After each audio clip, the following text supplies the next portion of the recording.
this is Benny G, and as we all know, we are heading up to the PDC World Darts Finals between Rob Voltage Cross and Phil The Power Taylor in his retiring year. So who is going to take the reign that Phil Taylor has left behind and get their hands on the prize money that is on offer for the 2018 Premier League, with the winner getting a whopping £250,000. We all know Mighty Mike will have his eyes mostly on the prize and be an odds-on favourite, but who will be the other 9 contenders in this invitation-only competition outside the top 4? Who will be challenging?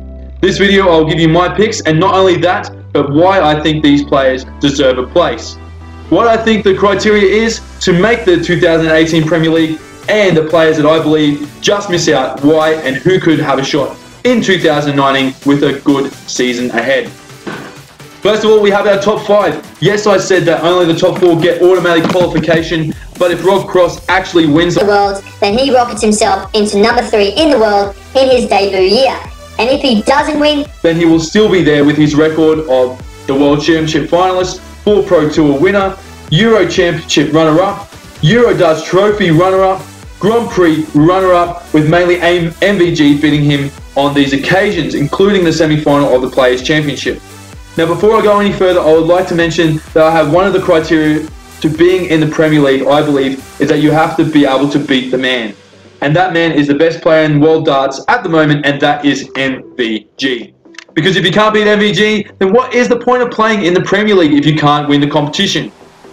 Rob Cross can put himself into this elitist class of players alongside the next best players in the world, not including Phil Taylor because he is retiring after this World Championships, which is Gary Anderson and Peter Snakebite Wright. This makes up the first 4. MVG, Snakebite, the Flying Scotsman, and Voltage. This takes me to number 5. Darrell Gurney winning his first major at the Grand Prix and being the only player to make the quarters or semis in every single major tournament apart from the Worlds, but his consistent form is still deserving of the spot even if Rob Cross wins the Worlds and Darryl loses his number 4 spot in the world. Next, in number 6 spot, will be the gentle Mensur Suljovic.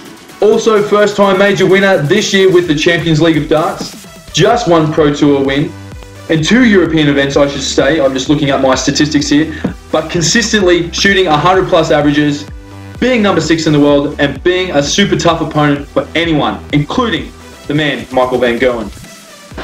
This brings me to my second prerequisite for the Premier League. Exciting big scores and consistent big averages. The Premier League should be the benchmark for what other players want to get to. Week in, week out, players breaking the 100, 110 plus averages and plenty of 180s. We also want to see the most possibilities for those 9 darters. It's great for TV, good for sponsors, and amazing for the fans that pay the good money to go and actually watch and have an amazing time. Trust me, I'm going to be there when it's in Berlin. This is a delicate time that has to be done right after Phil Taylor's legacy is gone, because especially people like Barry Hearn want to see the game get even stronger. Next, I have in number 7, we have Raymond van Barneveld. I have him in the Premier League for 2 reasons. 1, because the crowds absolutely love him. This is undeniable. People love RVB. He has such a massive fan base and he makes the PDC look so good. One of the most successful BDO players that has also become successful also in the PDC.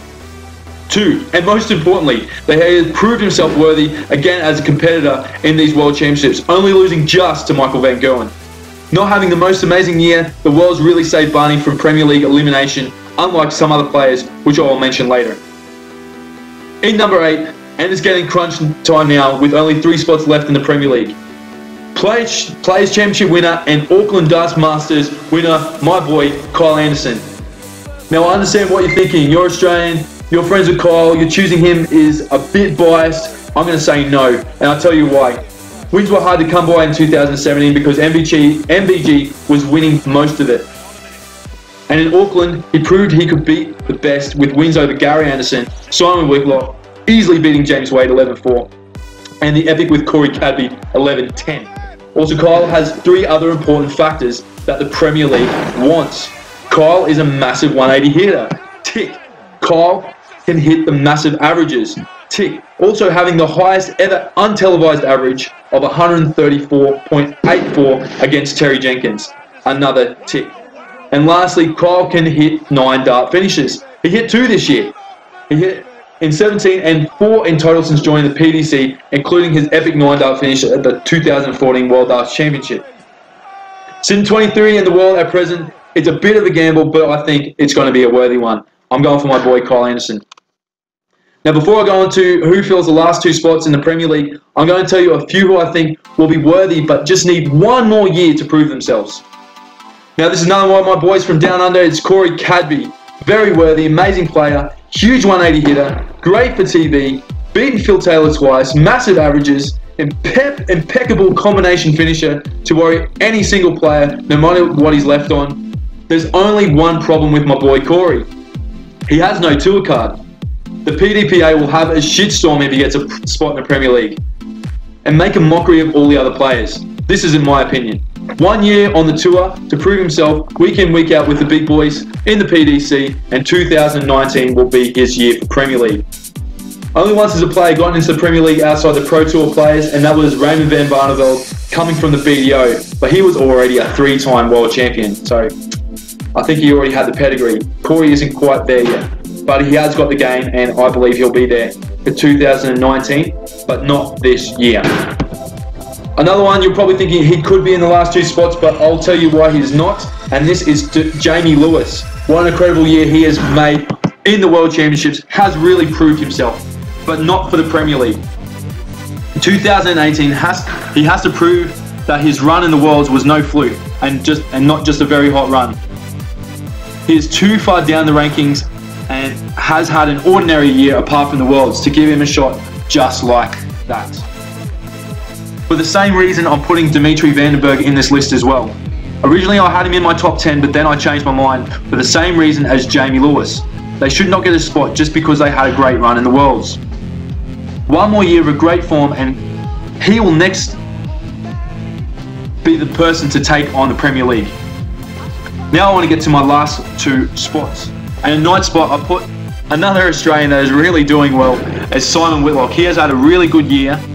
He's still number 8 in the world after Phil goes. He's number 9 at the moment, but when he goes, he'll be number 8. He's won 3 Pro Tour events this year, worked really hard in his game, and it would be great to have the local derby between Simon and Kyle in the Premier League. That would be amazing. He got to the Grand Prix final and also the quarters in the European Open and UK Open, losing to Darrell Gurney twice and MVG the other. His run in the Worlds is something that could affect him though. The fact that he only got to the 2nd round could be detrimental to my boy Simon Whitlock, but hopefully he will have his spot. And lastly, in 10th spot, I have none other than another one of my boys. He's from Wales, Gerwen Price. You may be thinking that because I'm friends with him and I've chosen him, wrong. But he's a very likeable guy, I tell you. He brings a sex appeal into the game, and not only that, his intensity on the dartboard is so great for TV. He has the same mannerisms as Michael Van Gerwen, and making him a crowd favourite. I love how he does the fist pumps and really ups the ante. He's a huge 180 hitter, and with such a consistent season, including highlights of the UK Open finalists and showing the world he can take the game to MVG like he did in the last 16 of the World Championships, he has my last pick.